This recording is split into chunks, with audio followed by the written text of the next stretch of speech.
Welcome to the next playoff match, everyone. So we're in the losers bracket. We have now Team Madara against Team Liam. Another best of 5 series, and the loser is out here at the Captain's Clash. So let's see who's going to win it. Game number 1. We already had some pretty wild games in the playoffs, reverse sweeps included, and now this series that could get pretty spicy.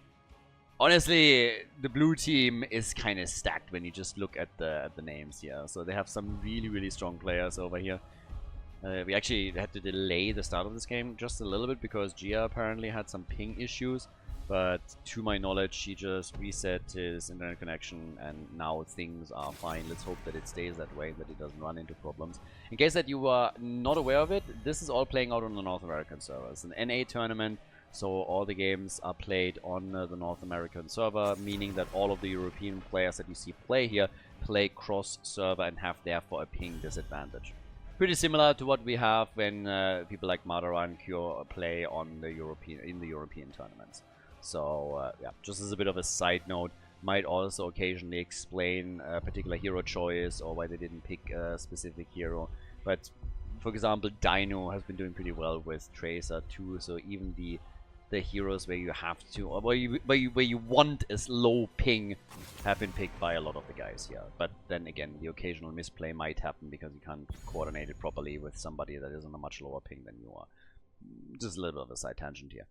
Now, with the first few bans already out of the picture, let's see what we're going to get as our first picks. Dragonshire has actually been chosen by Team Madara, so first pick, first ban goes to Team Liam. And yeah, with Gia in the mix, I'm interested. I want to see what we're getting for him in particular. But things start off with Junkrat as a first pick here on Dragonshire. Dragonshire is always a little bit special in the sense that you have to control 3 points at the same time in order to get access to the objective. No hesitation, by the way, on that double pick. So now you can start to just push in with a couple of Beetles and with Sylvanas. It can be really annoying. I mean, you have a nice push comp there already. I found it interesting also that in some of the other series, the Vikings were either banned or picked. I would love to see that happen a bit more here. Urel and Diablo, oldie but goldie.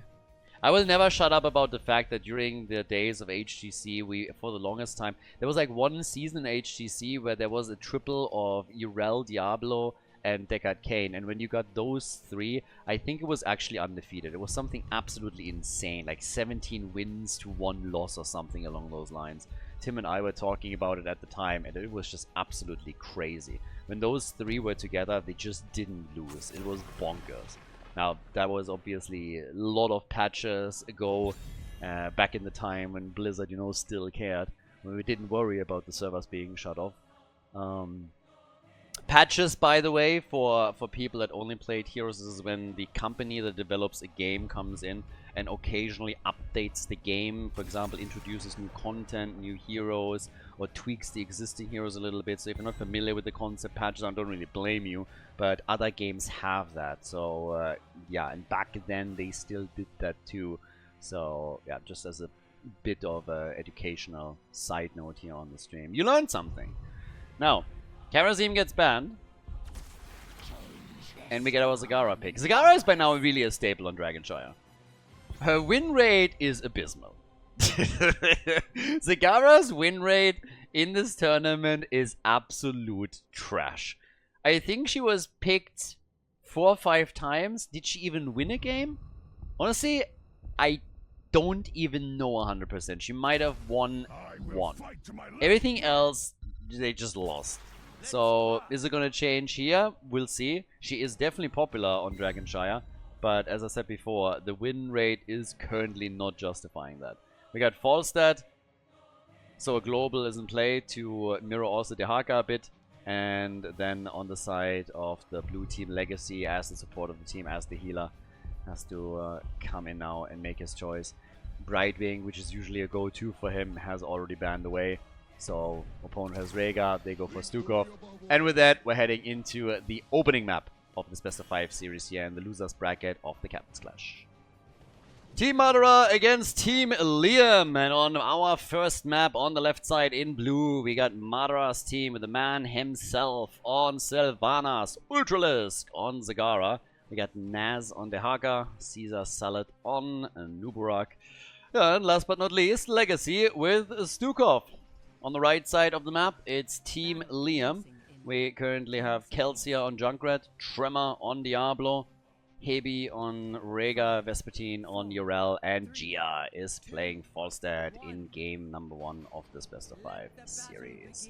So, who's going to take the first game here? Who's going to win the first map?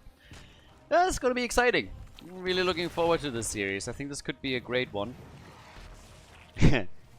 They're already, I mean, beetles, roaches, like, they definitely need an exterminator over here. Just look at that.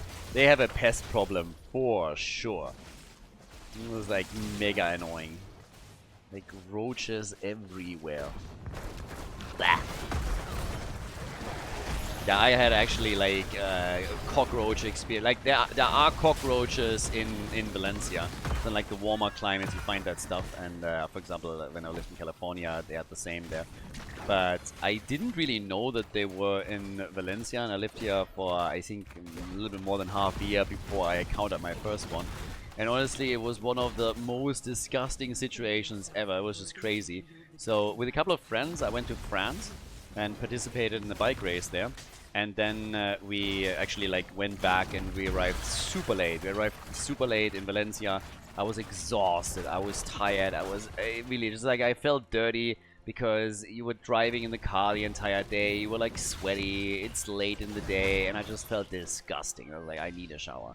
So after being in the apartment for a couple of days, the only thing I wanted was a hot shower. Just in the shower, hot water, you know, close your eyes and just like relax for like a couple of minutes and just like sit there and like just not think about anything and just be like, oh, I'm happy again. So I do exactly that. Close my eyes and then I'm like in the shower and all of a sudden I'm like, my leg feels weird, and I was like, my foot feels a little bit funny. And I open my eyes and I look down, and through the drain in the shower, there's a cockroach that like crawls through the shower drain onto my leg. And you just have to imagine that.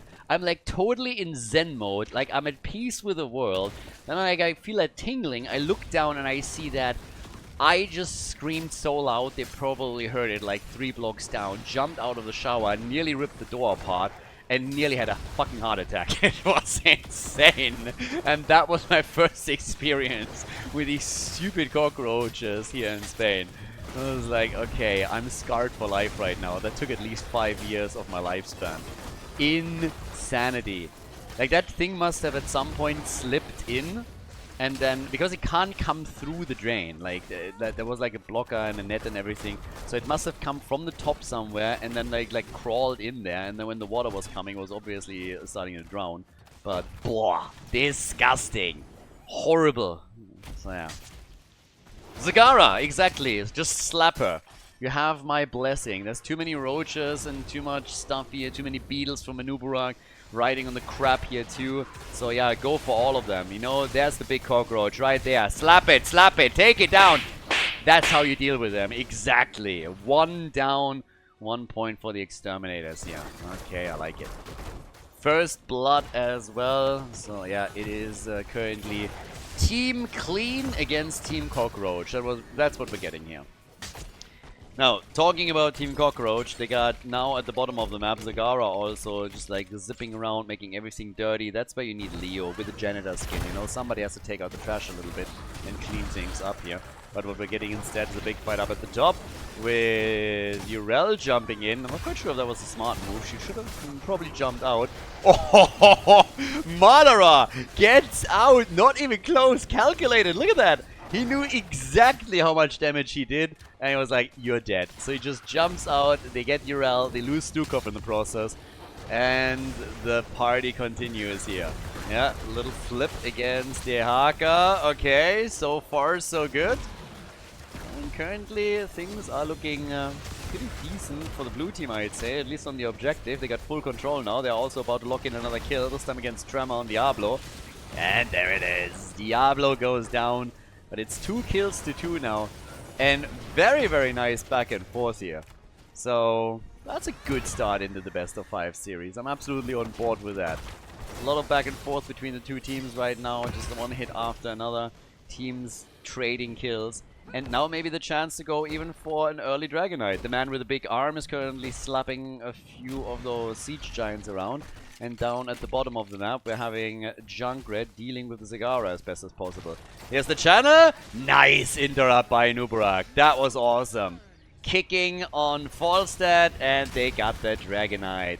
That was some tag team effort right there. Job well done. Great move.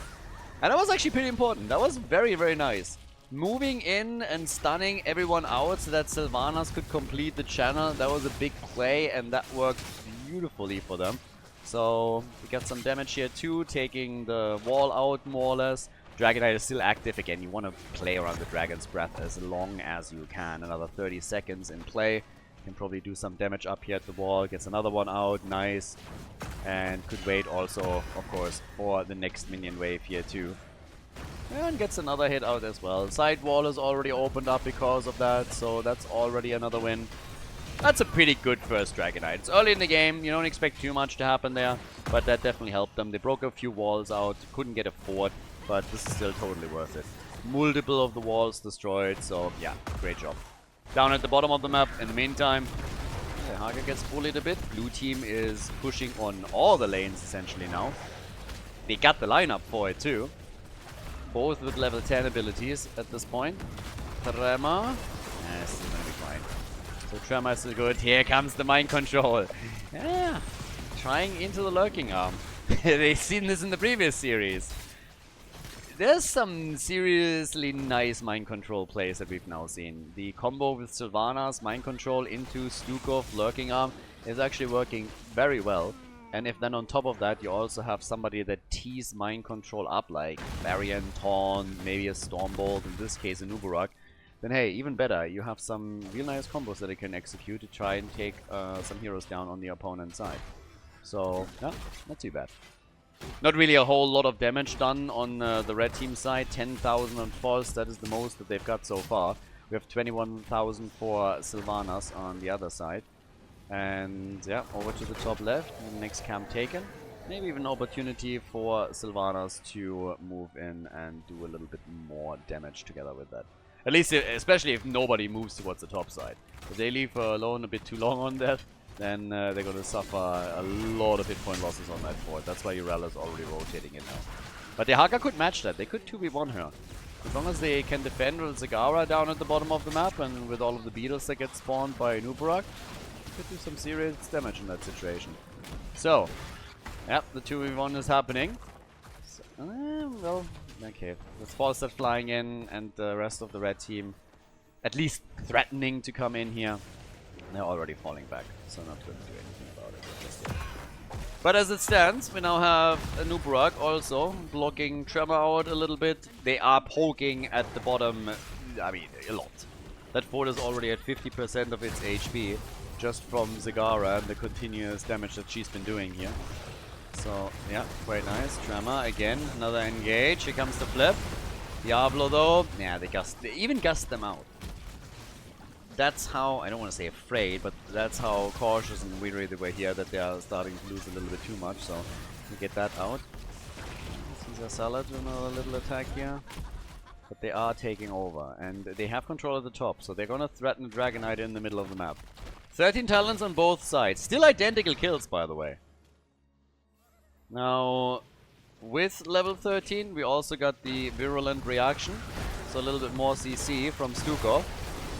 Battle already ongoing here, and yeah, but they're not gonna get access to that Dragonite anytime soon. And Zagara is already taking over at the bottom of the map again, because they can't really do anything about that.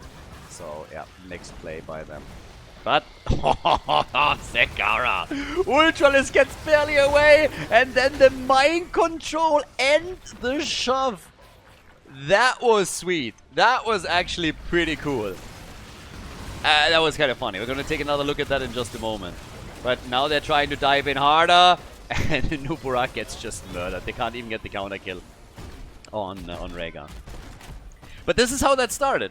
Take a quick look at that. So first we have Diablo pushing in and not grabbing her properly. Then the mind control, and then look at Stukov here. Positions themselves and shoves Diablo back in. So they are unleashing everything on Diablo to take him down, but then they lose the Nuburak. Now they might lose the Haka. Whoa, Nas gets out. But that was close. For sure. And yeah. This is definitely gonna become a wild game. Potentially a wild series too. There's a lot going on here. Poor Diablo though. I mean, first he was the one that tried to be aggressive and get the kill. And then he just gets totally crushed there. He was so confident at first, like, I got this. And I was like, yeah. Nope. Not happening, my friend. So, in the middle, they still interrupted any attempt to go for the Dragon Knight, but now recapturing the shrine again, bot lane. They still want that fort. It's been attacked time and time again, and they still want to grab it. 16 closing in, there it is. So yeah, level 16 talents are now ready, soon on both sides, but for now only for the blue team. At the top, the Haka is taking over now. I like it. It's a pretty wild game. We're 11 minutes in, we're already on level 16 here. Lots of fights happening, a lot of action around all of this. And here comes the kill against Falstad, and Diablo, double kill for the blue team. Team Madara making the moves here, even with the more that they're getting. Ancestral is already out, more stuns are going on too. That allows them to go and kill Junkrat. So he is the next one to fall, and this is of course finally the end of that fort at the bot lane as well. 6 kills to 3. This is where the dam broke now, where they can finally start. Well, they can actually get another Dragon Knight too. Yep. So this is not only going to cost the red team the fort at the bottom of the map, but in addition they're going to lose the one in the middle, and they're even losing the wall at that keep. Yeah, pretty bad news if you're Team Liam. Things initially didn't look all that bad. It was even trades all game long, but now the situation is definitely shifting. The bot lane has completely been opened up. Fort in the middle has been destroyed. They're poking at that wall again. The amount of just general damage that they have, siege damage, is just nuts. And top side, they're now just continuing exactly that. So they're moving in again. They're starting to go for Urel too. Isolation has connected with her. Ult finally used, but they're damaging the fort further. Not even sure if they can grab it, but they can definitely do a lot. Yeah, well, actually, they're gonna get it, yes. With Sylvanas not just rotating around it with the Dragon Knight, they're gonna get the fort, so that's all forts destroyed. They haven't lost a single one yet. And Urel needs to be careful. She already used her ult. That's a big cooldown that he burned. Oh, cocooned, and yeah, there's the APOC. Maybe that helps, but yeah, Urel, she's in trouble. Gets body blocked, is able to jump out, and is getting away. Good for you. Sylvanas, double more again, but this time it's more of a defensive tool. They're trying to get away from them. They know that they have the lead now. You just have to look at experience. They're already 1.5 levels ahead. And just jump in for the next cap. Damage numbers, 56,000 now for Sylvanas, so they're really pulling ahead here. If you compare that to the opponent, they're doubling what Junkrat has. Junkrat has half the damage of Sylvanas at this point. Him and Falstad on the same level when it comes to the raw numbers. And even Zagara is ahead of the two of them, so yeah, 1 level until they hit 20.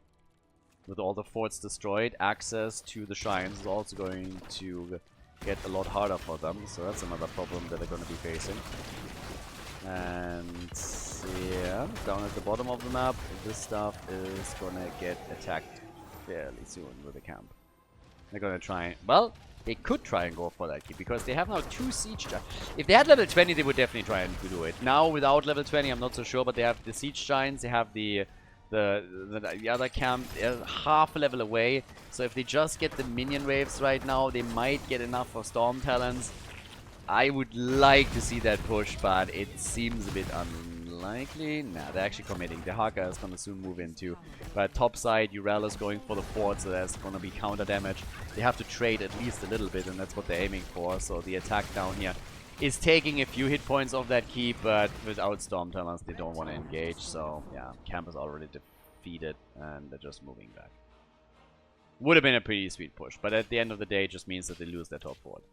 So yeah, top fort is gone. A lot of XP. They're gonna get their level 20 now. And it's just in time for the Dragon Knight to appear. So should be a freebie objective for them. Zagara also with Pack Instincts now. The Haka is taking the Dragon Knight this time.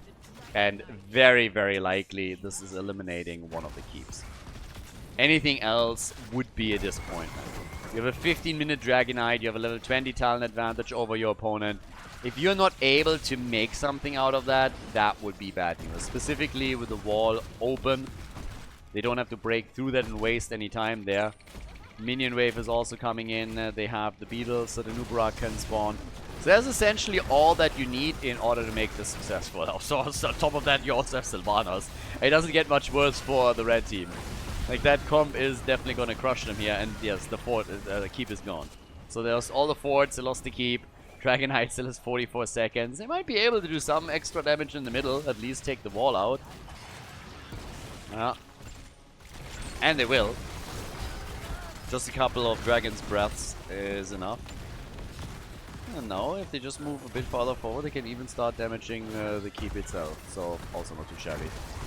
Wind Tunnel doesn't really do a whole lot for them. They have level 20, so they were trying to force a fight here. But instead, they got to retreat. More hits Diablo, actually. He might die here.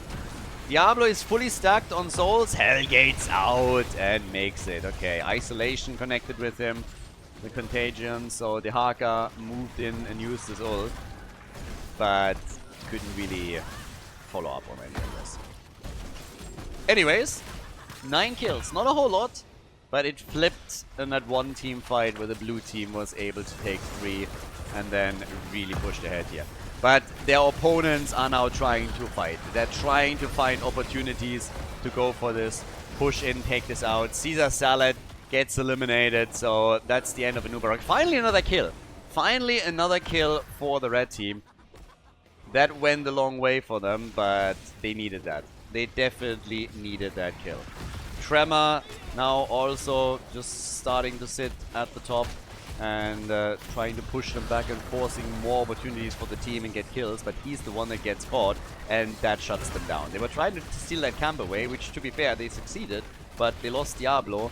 He's back, but he lost all of his souls.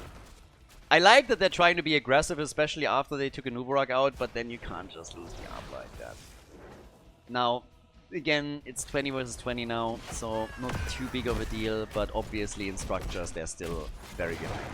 If you can keep Diablo alive here and to steal the camp, you know, you might be able to go for fort. Maybe not take it out completely, but push it down to 50% or so. So now they're struggling with that. 80,000 damage on Sylvanas. Yeah, Sylv is killing it. Sylv is absolutely crushing it right now.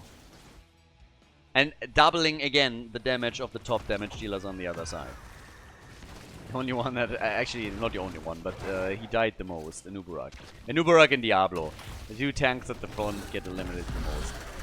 There's again lurking arm, but Ural gets away. Divine Steed is just insanely funny to me. Always reminds me of like the Diablo times there. But yeah. It was a funny talent. Very annoying for the opponent, though. as if she wasn't already tough enough to kill, you know? So, yeah, this definitely does make it better. Mind control on Diablo. Always wonder how this actually works. In order to use mind control, the target needs to have a mind first.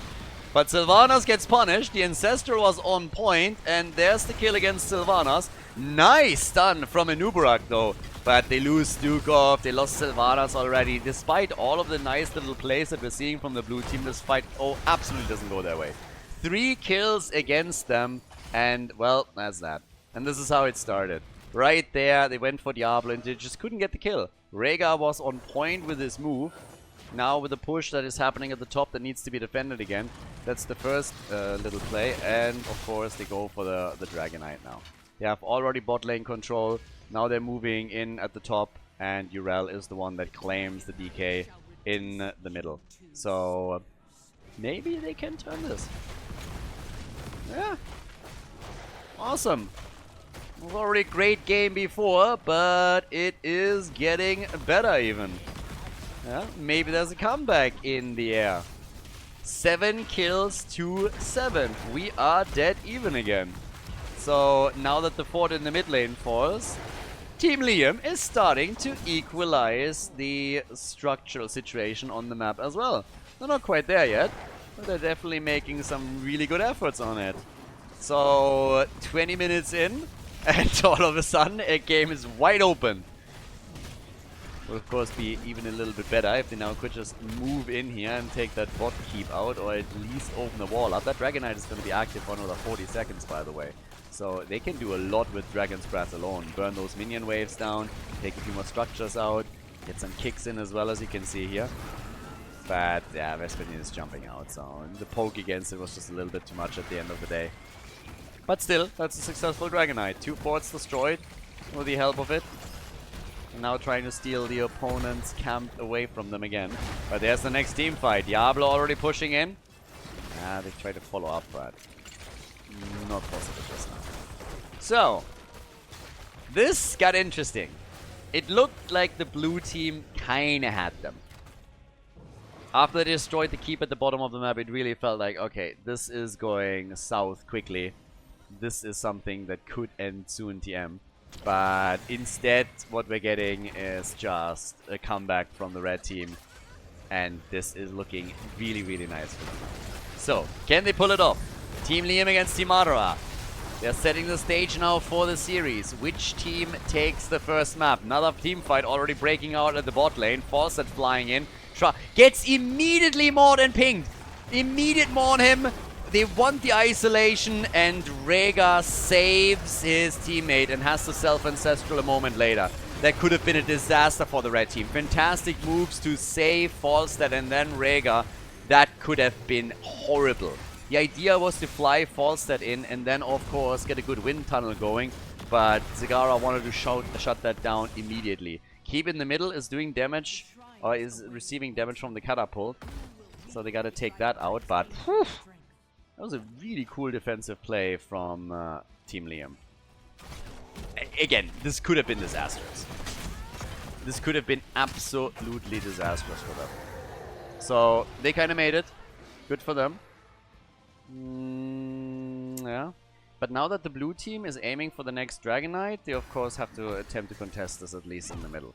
If they're not making any plays for the shrines, then they have to contest the temple in the middle. I don't think they are. Okay, Diablo. Okay. The Haga didn't immediately go on the spot, so they couldn't. They have Urel in the middle. For a moment, it really seemed a bit like they might be late to the party here, but they made it. So, yeah. They deny the Dragonite.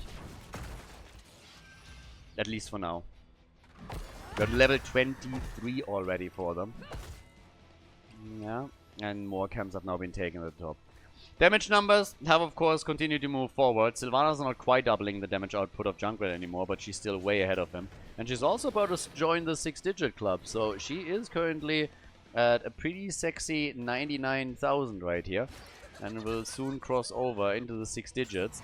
When you're looking to Zagara, she's at 84,000. That's not bad either. They're getting enormous damage out in these team fights. The big tongue of the Haga is unsuccessful. Was trying for it, but couldn't quite. And again, the threat of another Dragonite. And 23 minutes into the game, this could end the game. If you get a Dragonite right now, this has the potential to end the game. But both teams obviously have global, so Falstad immediately move towards the top. That, on the other hand, is nice. But yeah, couldn't get Urel here. But still, that's a dangerous moment when that happens. Wind Tunnel, Apocalypse. No. This time it didn't work out for them. They try to go for Stukov. Diablo gets mauled. Yeah, big push at the top, by the way, with the mercenary camp over here. It's the Ancestral again, but this time Rhaegar dies. This time, Rhaegar doesn't make it. Rhaegar goes down, 8 kills to 7. Top side push is already coming in. Junkrat is retreating over on the left side. But they want the Dragon Knight now. They got the kill against Rhaegar. The healer is out. That one's eliminated. And that is the chance to now make your move. Go for the Dragon Knight and then potentially end the game. So the Haka takes it up at the top. Somebody has to move into the middle. Oh, but they lose Stukov. Oh, that's a big blow. Great play from the red team. That was an important move right there. Taking him out, remove the sustain. I'm not sure that it's going to be enough. Both teams don't have a healer. And with the keep in the middle now getting attacked, this one falls 100%, but the goal will of course be the core. They're going to try and end the game here. 8 kills to 8. Both teams on level 24. Wind Tunnel used again. Dragon Knight, they're focusing on him immediately, trying to take it down. That thing hits like a truck at this point. Big damage against the shield. Cocoon being used. Dragon Knight buying some space and time with another kick, and that is game. Team Madara with a 1-0 in the best of 5 series. GG. Before we head into game number 2, make sure that you subscribe to the channel if you haven't done it yet so you don't miss out on any future content here on Khaldor TV. Game number 2, Infernal Shrines, everybody. So, we have Team Liam with a loss on Dragonshire. To be fair, they actually put up quite the fight. So, that was pretty nice. As first maps go, that was awesome. If we get more games like this within the series, then hey, great. Vala gets banned.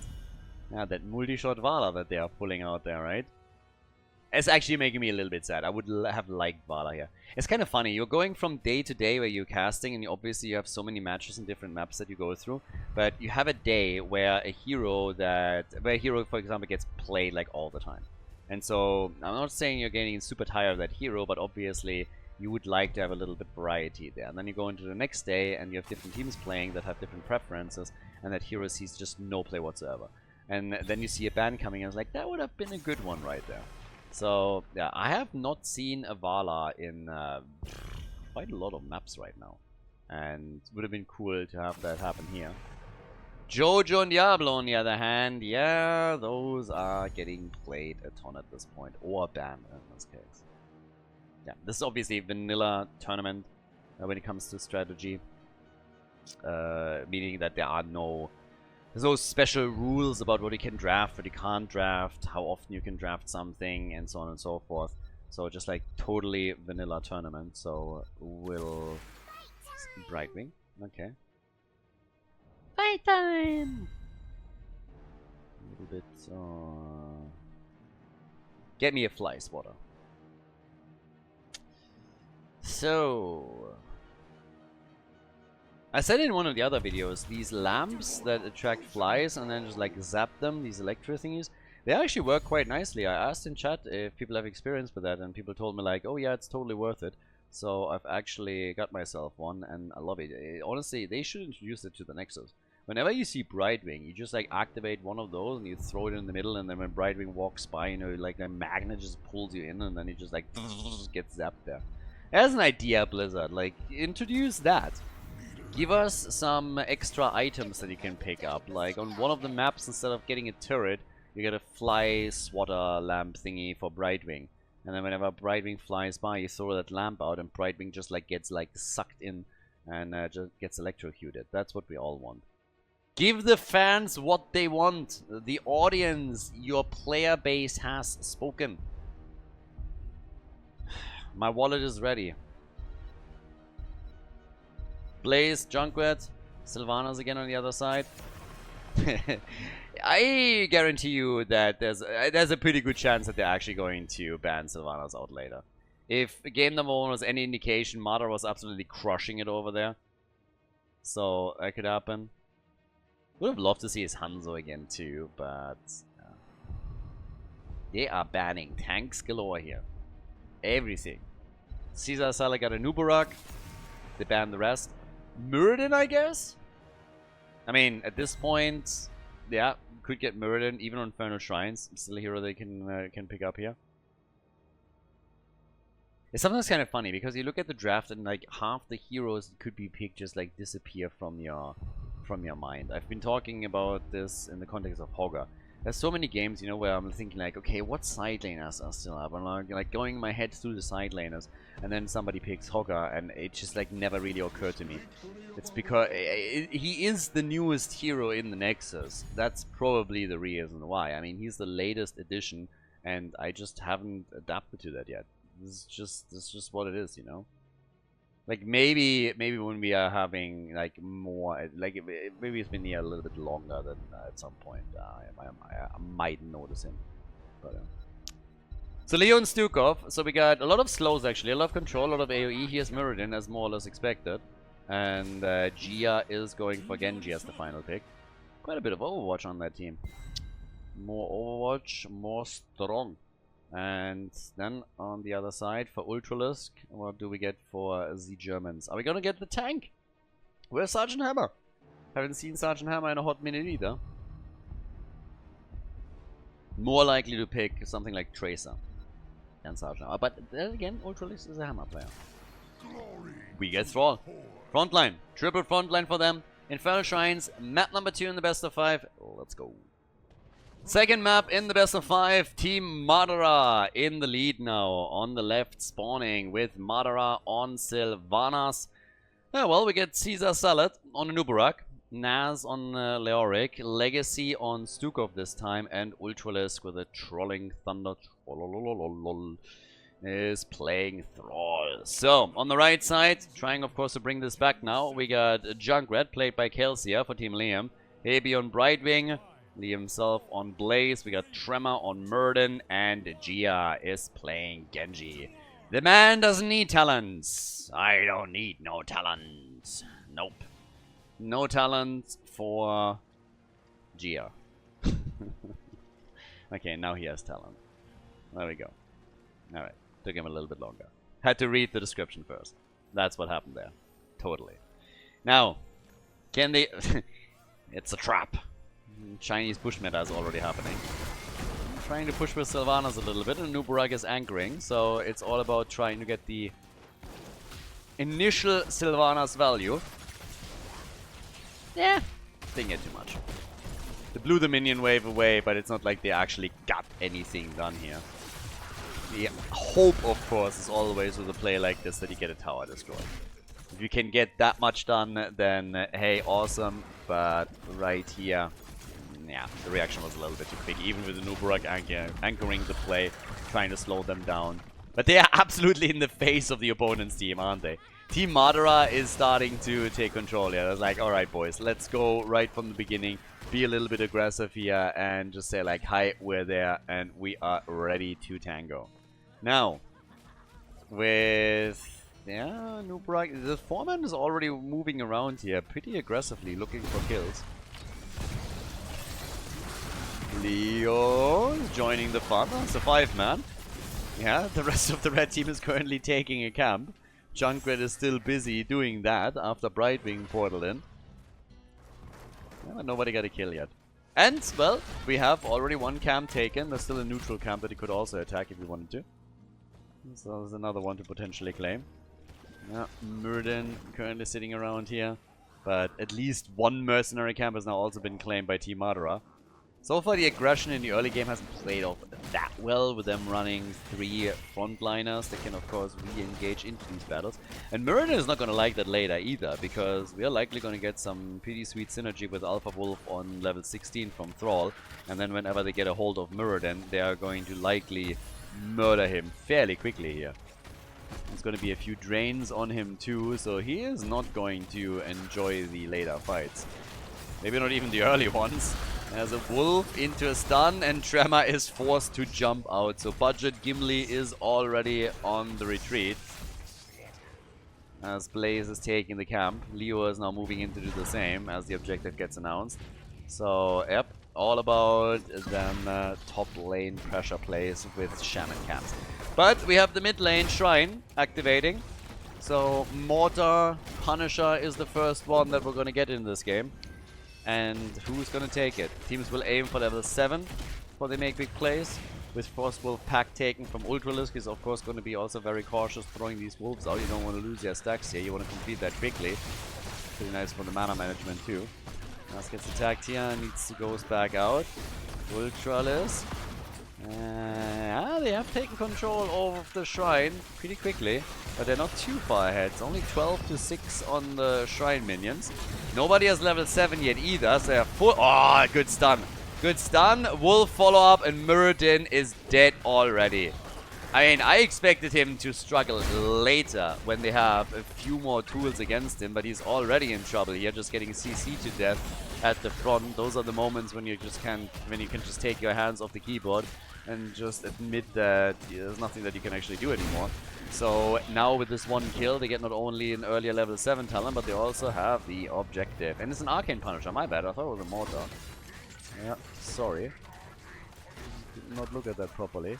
So, yeah, that means they can, with Sylvanas, potentially even take that fort out. If not, then at least damage it significantly.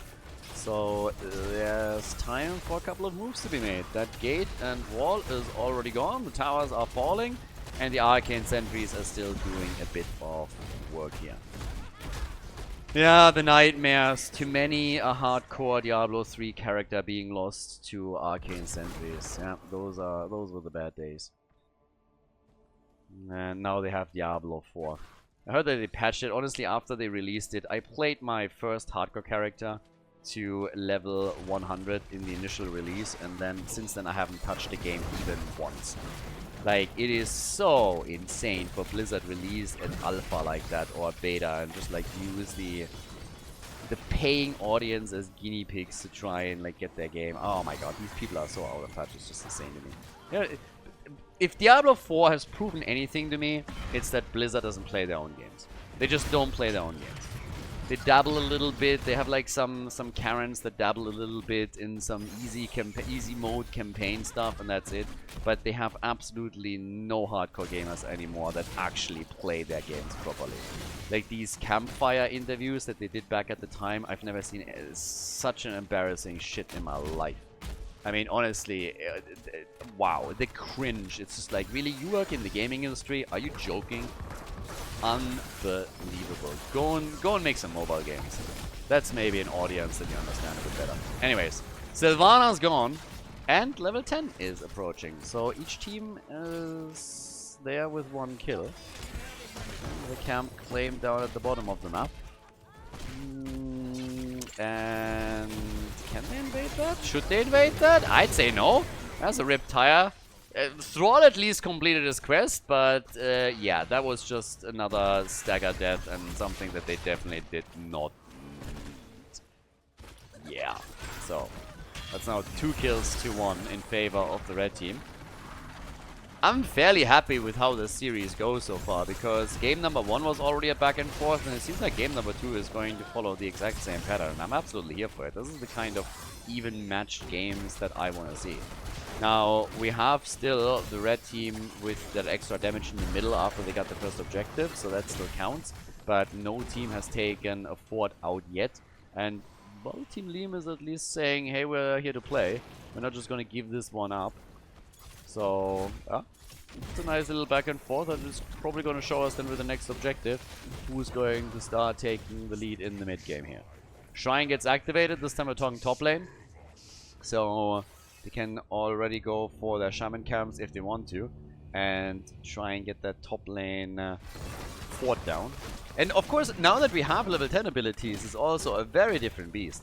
I mean, previously with level 7, you know, the team fights, yes, it's still there, but now we have so many additional tools. We're talking again, mind control for Sylvanas, just like the talent that we're seeing on the server. I can't even remember when I last saw Wailing Arrow here, but mind control it is again. Thrall has completed his level 4, that's gonna help. Uses it right away as they go for Muradin again, and Muradin doesn't like that at all. Muradin is having a tough time, and this is gonna get worse. As Thrall kicks in later, it's gonna get worse. Now he has to pull Avatar early too. Thrall is countering with a quick Earthquake as he's in trouble for just a second. The Tremor's already starting to move back out here. And, well, let's go. Who's going to take that Punisher? Because currently the red team has taken a small lead, but it's nothing really that forces the issue. We had some pressure in the middle where the fort has even lost more hit points, so not shabby. if they can apply pressure on multiple lanes, and they can try and force a couple of errors on the red team side. Damage output currently 20,000 from Genji as the top damage in the game. 31 stacks out of 4. They're essentially giving this one up. The blue team is in real trouble here. They're losing this one for sure. It's a frozen Punisher too, so that can get nasty. They're trying to get at least kills, but even that is not working out for them. So they are trying to get kills with a team fight, which doesn't pan out. They were trying to go for the objective. That didn't work either. Now they lose Leoric, which makes things worse. I mean, he's going to be back soon, but still. Not really the way that Team Madara was hoping this fight would go. They're using the big slap from Stukov here to try and get them out. But that's a fort gone. Yeah. Frozen Punisher. 5v4 situation. That fort doesn't stand a chance. Leo can ghost around a little bit and try to do his best to slow that down, but eventually this one is going to get destroyed. The rest of the red team has moved into the middle of the map in the hopes to destroy another wall here, but that ain't happening. And now at the top, yeah. Leo is taking a beating here for a cause. And he actually baited it over towards the keep wall. Nicely done. They're holding on to that fort a little bit longer. I mean, since the red team has Genji, it's not going to survive very long. They're going to move Genji in, and he's going to deal with it. I mean, he's already on his way towards the top. It's already happening. Blaze and Genji, you don't even need both of them, but they're playing it safe here. So the Punisher didn't finish it off, but the rest of the team does. Still a nice effort from Leoric. I like it. He did what he could here. Slowed it down for as long as possible, so not too bad. But again, down to the bottom of the map now, we got Legacy, Ultralisk, and the rest of the blue team trying to go for the next champion camp. And it is really in the margins, this game. There's like only small advantages that everybody is able to edge out here. There's nothing, no crazy flips that have happened yet. They're playing it insanely safe. And for good reason, this is the losers bracket. If you lose here, you are out of the tournament. They still want to have the chance to make that lower bracket run. Mind control misses. They try to go for Sylvanas. There's a bit of punishment now. Already on the way here, but Sylph gets out. Reptile, immediate cocoon on Junkrat. So that didn't really help them too much. Currently Thrall and Leo aren't here. So one of the reasons why they wanted to force that fight in the first place. But we're soon going to get the next objective and out. And Leo has a bit of wiggle room at the top currently. Alright, X-Strike. And yes, the slaps from Stukov. My man is on point today. Stukov, the man with the big arm. Is there a reason why only... He's definitely a lefty. I mean, if a left arm is that muscled up and your right arm isn't, then yeah. I would take... Oh, that was clutch. That could have been a kill. But they're missing out on it. Instead, Muradin is now getting attacked. He's able to get away though. So yeah, Muradin jumps out, at least for the time being, has to avatar up again. And let's not forget, on 16, which is going to kick in any moment, Muradin's life is going to get a little bit harder. Unyielding Despair is already in. So we're going to get a Drain build from Leoric, and here it is, the synergy with Alpha Wolf. So now Alpha Wolf against Muradin, the next tool. Epicenter for Dehaka. Yeah, Dehaka with Epicenter. That would be an interesting one. I love that, by the way, in Dota. I don't know what the mode is called anymore, but this random mode where you could have a hero and he gets talents from other heroes. That was pretty sweet. I'm not quite sure if it was all random at some point or if it just was a pick thing, but that would be pretty cool if you could have that. So there could be some wild heroes if you have that as a fun little side mode where you can just play something. I mean, even if it's just an ARAMs, that would be absolutely amazing. I mean, can you imagine? Like, you think about what is the most insane comp that you could have if you swap ults on a certain hero? You think Murky, for example. Give Murky some crazy ult. Earthquake, talking about ults, gets used, and then shortly after they can take Brightwing down, so the fight is absolutely exploding currently, with Muradin also getting eliminated. And yeah, he gets melted away right now. He is really having some problems.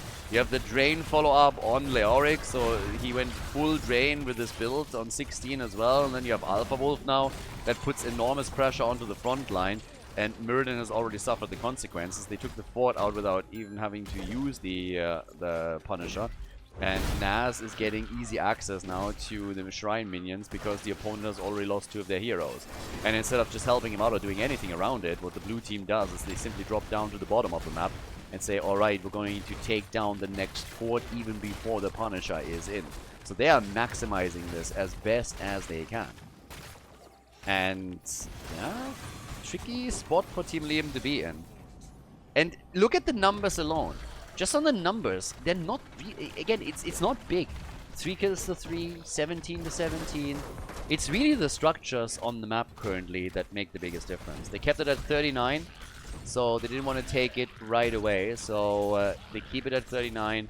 They're going to move in and take a single minion then. But they wanted to just push the lanes out a little bit, get a couple of camps on their way, and then make the move. And of course, in an ideal world, force a fight and maybe even get a kill. So they're trying for Genji, and Tomb is already out. Blaze also an option. Bunker is still up, but the Drain is in. Gia gets pushed towards the top.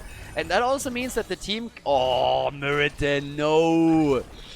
It was already bad enough when they were pushed towards the top because it means that they can't properly defend initially, but now they also lose Mirrodin again.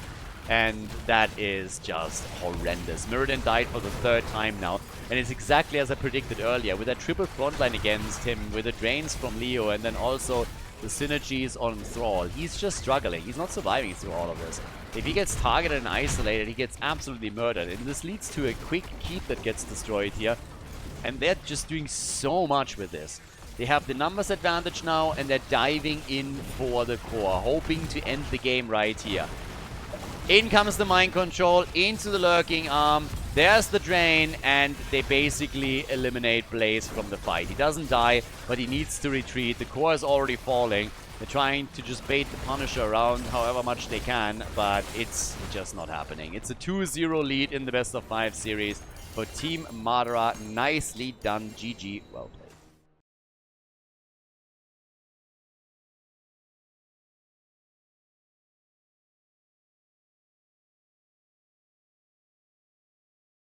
Match point number 1.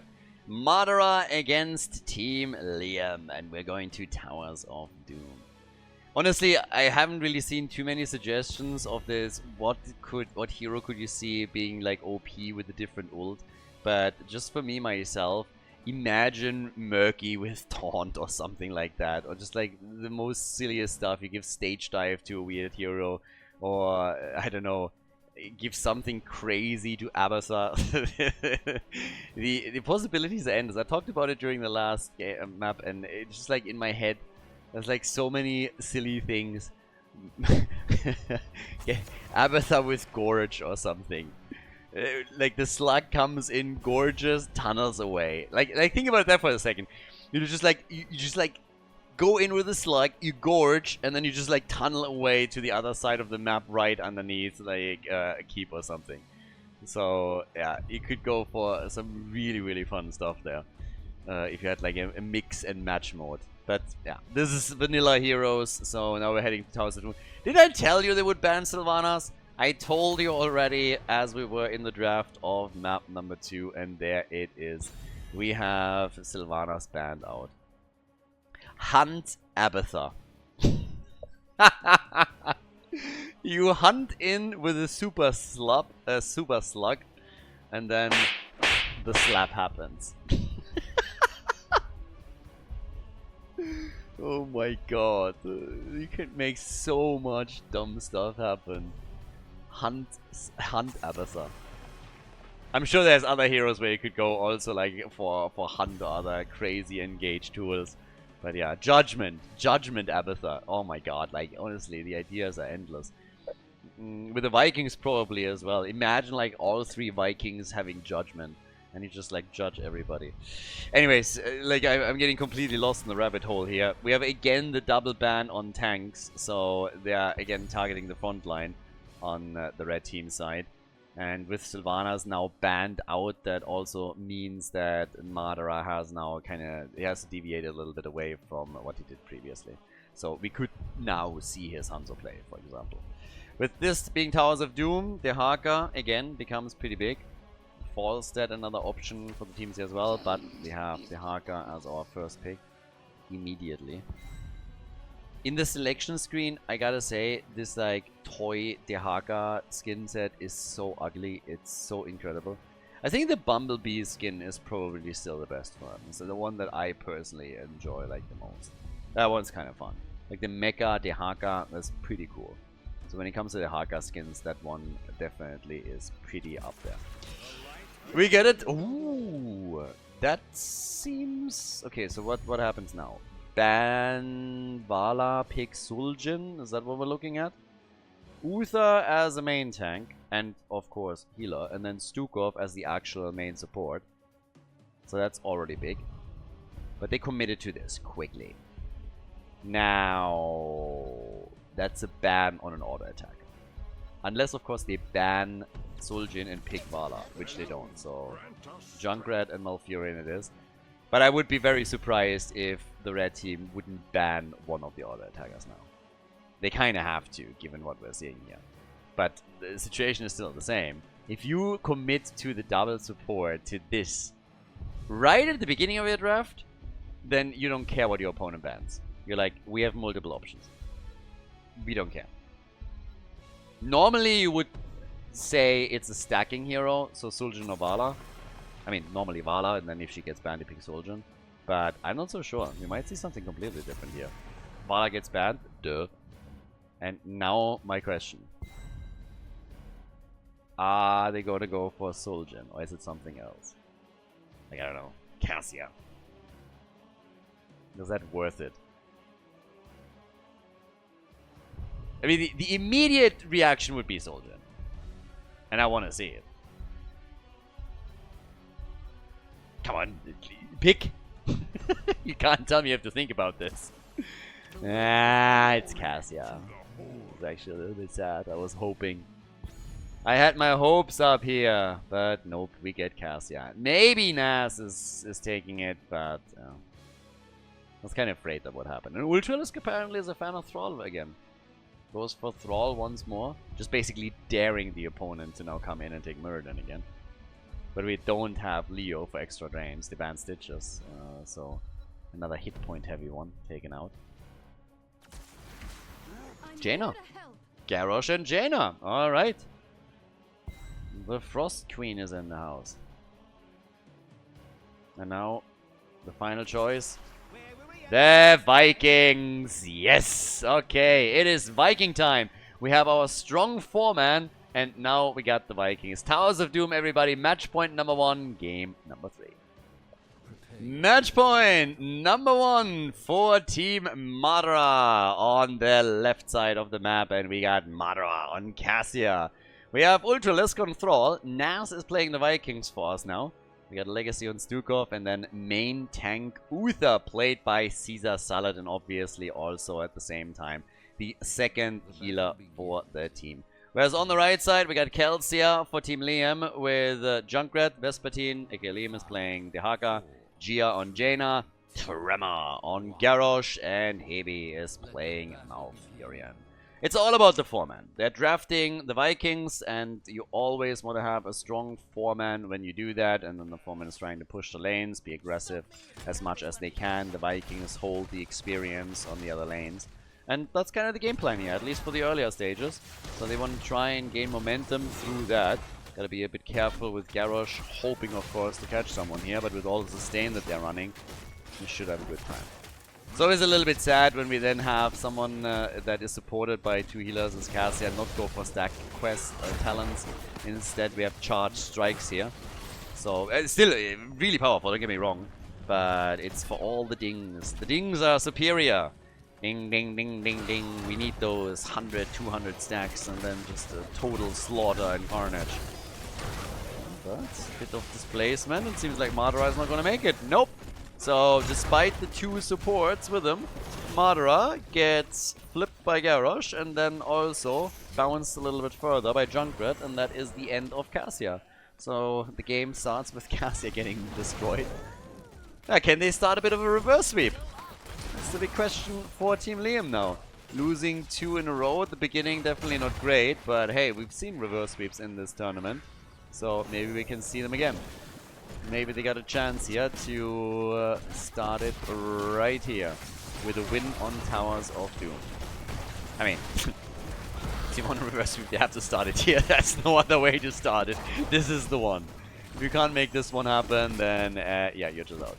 So, they would be the second team to be eliminated. Top side, Baylock, he was always my favorite. Man's a fighter. And has a really nice wave clear too. Olaf though with that stun at 16. Whew. That's when things get spicy. Double connect from Thrall. 2 stacks immediately towards the level 4 talent. Good. Indomitable of course for Garrosh. I kind of like a lot of the Garrosh comps that we normally are getting. One of the things that I, at least in theory, like, I don't believe that it's the most powerful thing that you can do, but it's kind of fun, and as I said, I really like a lot of the quest talents and the ideas that you can coordinate around them. If you have an auto-attack Tychus that goes for like combat tactician and all of that stuff, and stacks on level 4 with his minigun, and then you have Garrosh coming in, you flip a target into the team, and he gets a full minigun duration through, and really builds up that minigun duration throughout the game, just being supported by Garrosh the entire time. I kind of like that. It's pretty cool, and it can be strong. Not really the most powerful comp overall in the big scheme of things, but you see it occasionally come in, at least on the North American side. So it can be a fun one, but when it happens and is executed well, I kind of like it. So, yeah, but again, I'm fully aware, of course, that it's not like the go-to build and never will be, but it can be kind of fun. Now, it's all about the third altar at the bottom of the map as all of this kicks off, of course. Top left, top right should be easy swap. And that's exactly what we're seeing. Jaina had to help out there just a bit. And down here, Caesar Salad now with the attempt to grab that. And is able to pull that off. So good for them. They are getting the additional channel, meaning we have now 32 points on the side of the red team. Get the earlier level 7, as we had in the Ice Flurs after the Frost Shards. It's a little bit of extra piercing and slow that we're getting there. Thrall, by the way, got reset, so he missed one of the wolves. So, yeah, the initial one hasn't really helped him too much, so he's now sitting on 1. Ultralisk is going to work on this. He's going to get it normally fairly soon. Yeah. Like holding that back and just playing that safe, normally not that big of a deal. Some of the big team fights is easily completed. But that said, we now have spin to win for the Vikings. And yeah, them still trying to hold on to these lanes. But the siege that we're getting from... Oh, nice route! Very nice follow-up too, but Malfurion is still dead. They might be able to kill Uta though. And they are. So it's at least a kill for a kill. Might be 2 for 1. Can we get more? Stukov! Yeah, Dehaka is already following up on it. They're trying to grab him, and with the slows that are coming from Jaina, they're able to pull that off. So, job well done. Malfurion foils, but they take revenge by dropping both of the healers on the blue team side. So, both down. At least Thrall was able to get himself some extra stacks, so he's now just sitting on 5. Very... I mean, yeah, should soon be able to complete at least the quest talent. It's gonna make mana management and everything a little bit easier for him as well. So, level 10 soon going to kick in. We have the altar at the bottom of the Thrall. Okay, yeah, quest complete. Time to feed. Oh, yeah. So he's able to complete the quest, but then he falls. That's actually the 5th kill now for Team Liam. So, Team Liam with a bit of a comeback here. The early level 10, they get the altar, they get the kills. They have a 1 level lead. And we are off to a party. Bot lane party for now, yeah. Making some moves here in an attempt to take all of this out. And well, let's see how far they can go with that. Take the wall out for now. Maybe get your own pumpkins currently. And then of course try and play around the next objective. At which we will have even talents for the teams.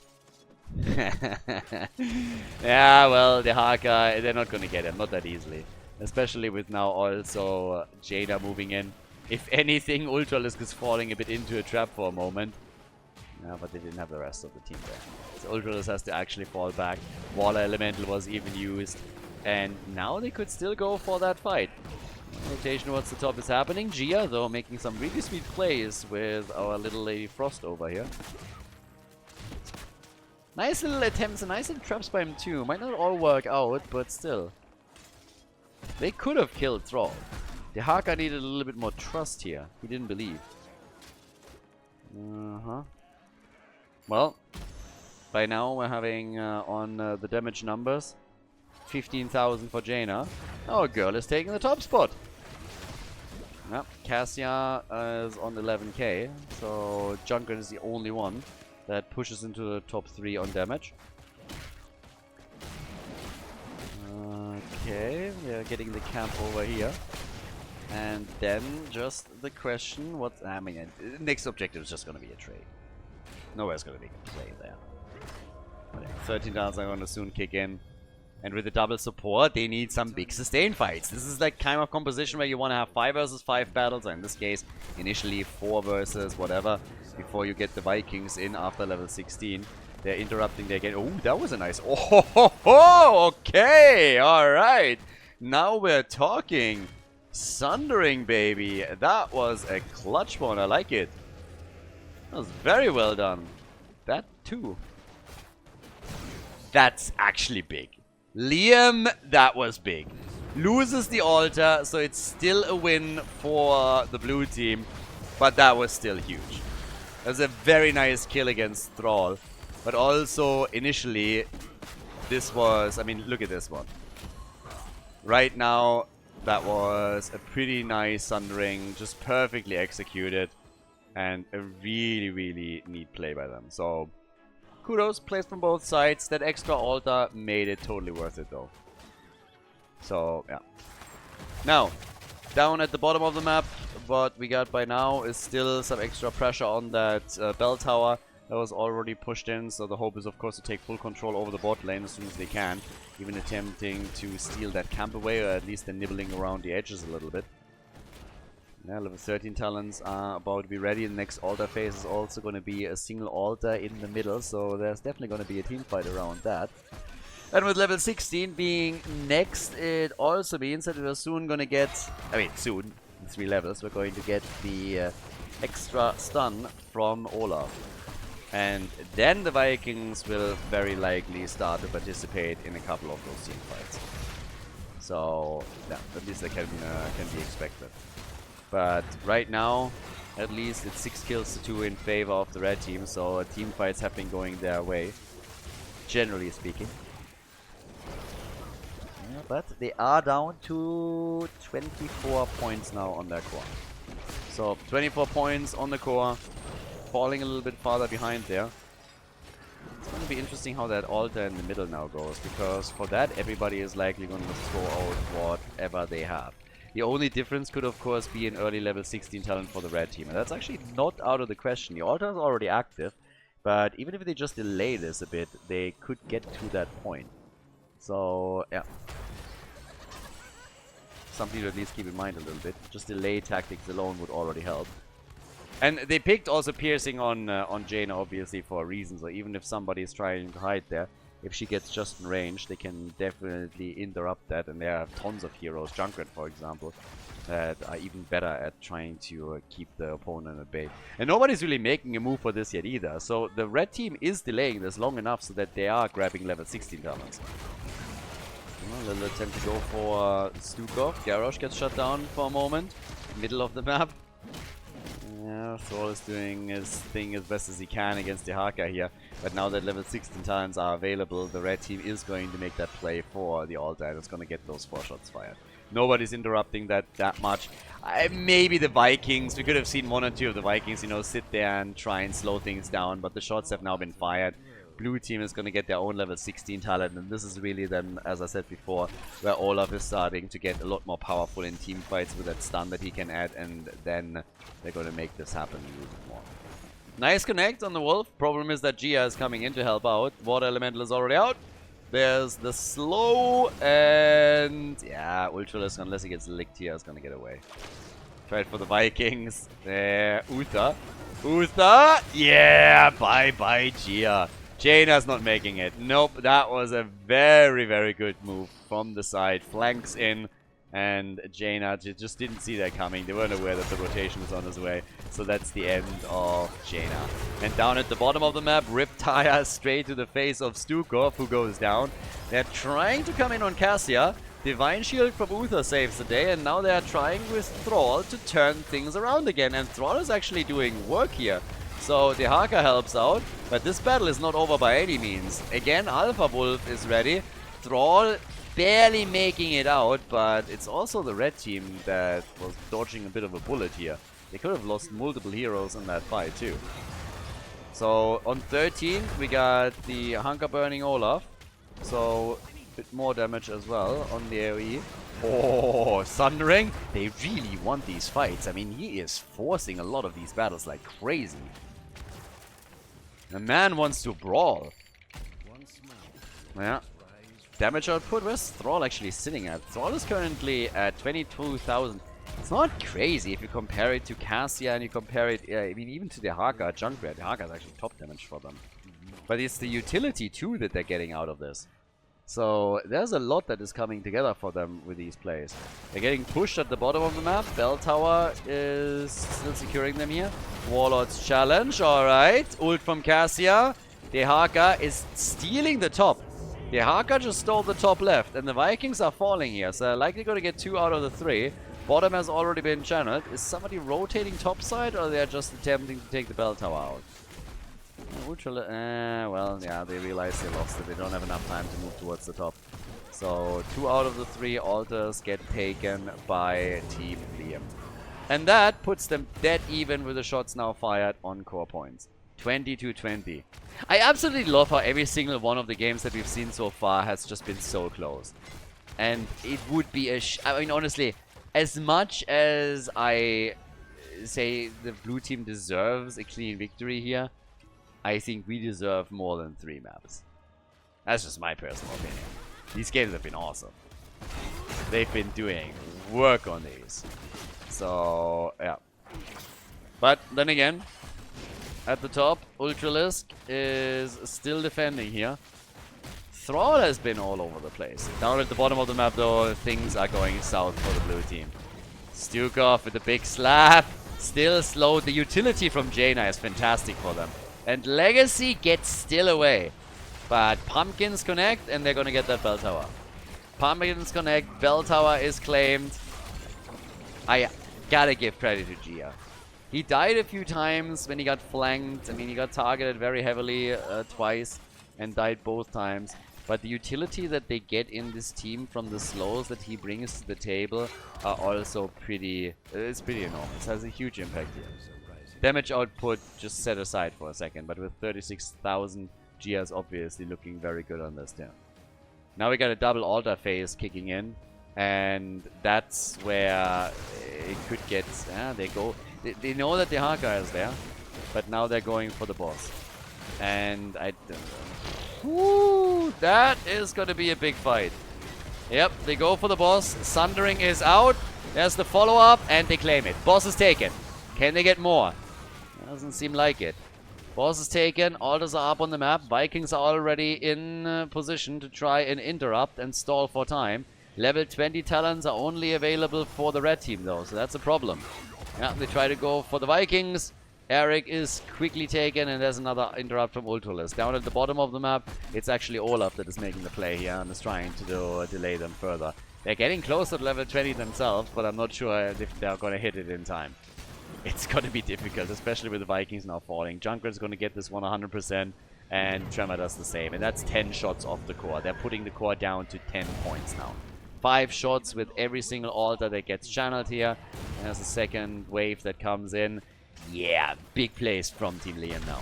That bot lane control of the bell tower is huge for them. Absolutely huge. So now we have level 20 talents on both sides. That gives us redemption from Uther. Yeah, Uther goes... he's fine. Uther goes down, pick the 20 just in time. Not a problem for him. Here comes Sundering. Now the opportunity to get a counter kill, and Junkrat dies. Junkrat goes down. Uther is back to business. Maybe now an opportunity to get even more. The Wolf connects with Garrosh, and this is probably going to be the end of Tremor. He falls. We have the Dehaka in, But he's now all of a sudden finding himself very much isolated. Only the... well, he has the speed though. Race car Dehaka is able to get away, but I got news for you. The bell towers, they can't run, so they gotta just stand there and take it. 51,000 damage for Jaina, 66,000 for Cassia, and now with 2 heroes dead on the other team, they are going straight in to try and claim some pumpkins, and most likely convert that bottom bell tower now over to their side. They want to be the ones in the lead with a 5-3 situation. And they're getting there. I mean, right now, this is looking very, very good. They're claiming this one, but they're also 6 points behind. The 4 shots fired with the boss earlier, that really helped. But now they're still quite a bit behind here. And it's about the double altar at the top. Oh, sorry, the double altar at the top.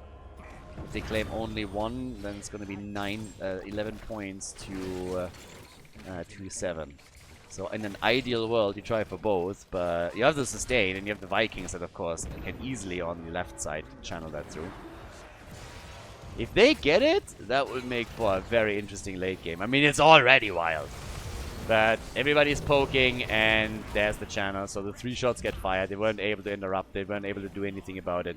So we have 7 points on the blue team and 11 points on the red team's score.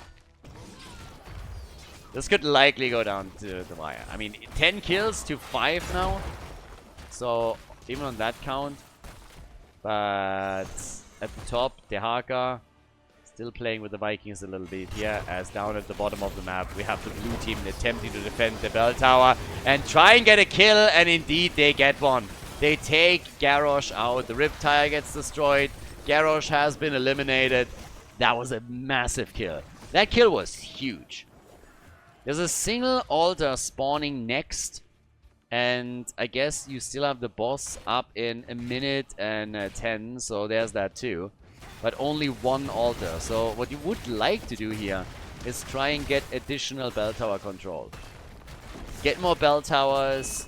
You probably won't be able to start the barrage here, but if you can get more bell towers, you can gain a bit more momentum to make it harder for your opponent to access the map. They're realizing they're losing the bottom here. So they're just trading with the middle right now. That's the whole idea here, the game plan for them now. Yeah, I mean, okay. You're not gonna get it like that. Everybody wants to trade it later. Everybody just leaves it at a sliver of health so that they can trade it whenever they want. Don't give the opponent any opportunities here. So, yeah, Thrall is at the top. He's gonna get that in a moment. And at the bottom of the map, we got Junkrat, who already did it. They're still hoping to get maybe Jaina again, but nah. So here's the exchange. They're exchanging the 2 bell towers. And now we have the Vikings channeling again, and that's 5 points off the opponent. So 6 points to 7 on the core. That's what we're looking at now. 6 points to 7. Thrall gets thrown into the mix. And the root. Oh, that could be a kill. Stukov is dead already. And they're going to get Thrall too. There's no objective up right now, but the boss will be up in a second. Is already up, actually. So they're going to get those 4 shots. I mean, this series is wild. This series is really wild. Love it. Absolutely love it. So, down goes the boss. That's 4 shots fired. That means 3 left on the core.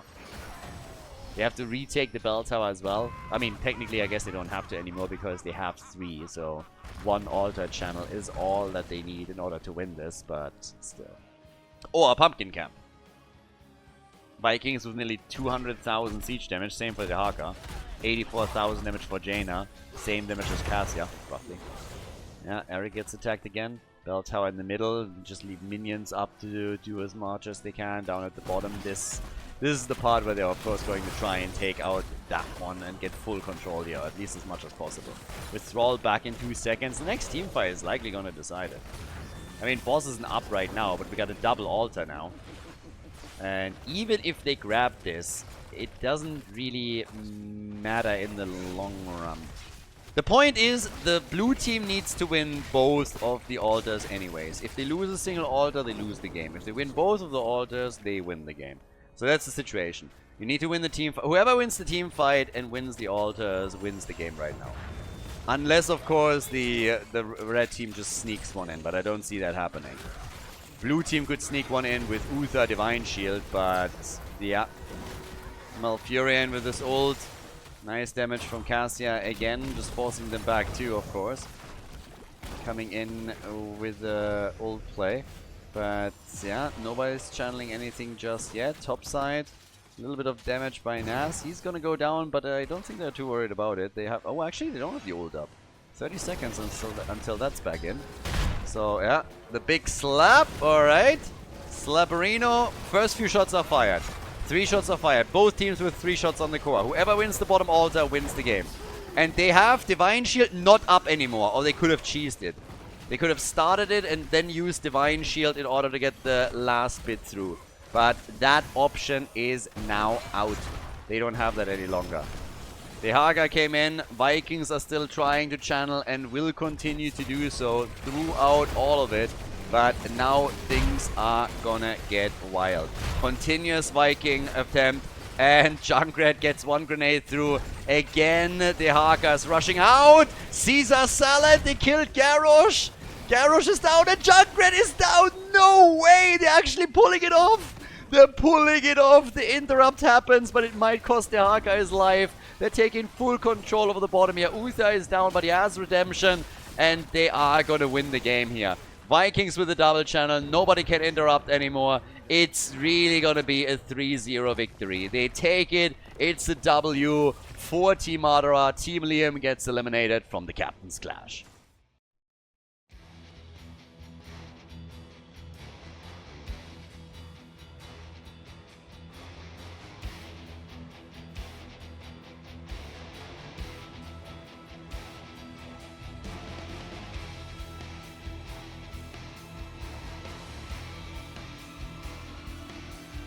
Thank you everybody for watching the video today. I hope that you enjoyed the show and the commentary.